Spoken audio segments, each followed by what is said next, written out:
The waiter froze for half a second longer than etiquette allowed, then moved on, but the damage was done. A few nearby tables had gone quiet. The rich man noticed it too. He always noticed reactions. His lips curved in that faint, satisfied way of someone who enjoyed bending a room without lifting a finger. He repeated the order again, slower this time, the foreign syllables sharpened, exaggerated, like he was carving them into the air just to see if she would flinch. She didn't. She stood there, pen hovering over the notepad, eyes calm, posture straight, the kind of stillness that comes from years of learning when to speak and when to wait. Inside, though, something old stirred. Not anger, anger was loud and sloppy. This was memory. Long nights translating textbooks by a flickering bulb. A mother correcting her pronunciation with a tired smile. A life where languages weren't toys used to flex power, but ladders climbed one careful rung at a time. She let him finish. Let the silence stretch. Let him think he had won whatever small game he believed he was playing. "Anything to drink?" she asked, in perfect, neutral English. He blinked. Just once. Not because he was confused, because he was disappointed. He had expected discomfort, maybe embarrassment. He leaned back in his chair, gold watch catching the light, and switched languages again, this time faster, more complex, deliberately layered with idioms. A linguistic maze designed to trap her. He smirked as he spoke, eyes scanning her face for cracks. This time, she smiled. It wasn't a wide smile. It was precise. Controlled. The kind of smile that arrives when someone realizes the ground beneath them is solid. When he finished, she nodded, wrote something on her pad, and then, still smiling, replied. She replied in the same language. Not just fluently. Elegantly. With the exact regional accent he had grown up with. She corrected his phrasing gently, adjusted an idiom he had slightly misused, and then repeated the order back to him, politely, professionally, devastatingly clear. Her tone wasn't sharp.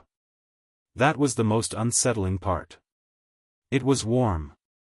Respectful. As if she were doing him a favor. For the first time since he had sat down, the rich man didn't smile. A low murmur rippled through the surrounding tables. Someone let out a quiet laugh and immediately tried to smother it. His companions shifted in their seats. One of them raised his eyebrows, impressed despite himself. The rich man's jaw tightened. He felt the familiar sensation of control slipping, and he hated it, not because of the waitress, but because it had happened in public. She waited. No gloating. No extra words. Just silence, offered back to him like a mirror. "And your wine pairing," she continued, still in that same language, "I'd recommend something lighter. The dish you chose deserves to be tasted, not drowned." That did it. He laughed sharply, a little too loud. "Interesting," he said, switching back to English. "Didn't expect that." "Most people don't," she replied, equally calm.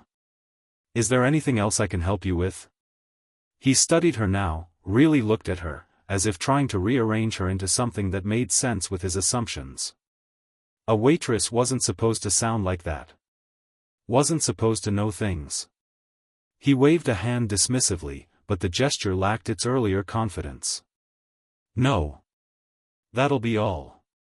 She nodded and turned to leave. As she walked away, her heart finally allowed itself to beat faster. Not from fear, from release. From the quiet satisfaction of knowing she hadn't raised her voice, hadn't broken character, hadn't lowered herself to his game.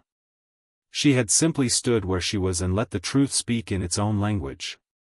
Behind her, the rich man watched her go, irritation curling into something else, curiosity, maybe.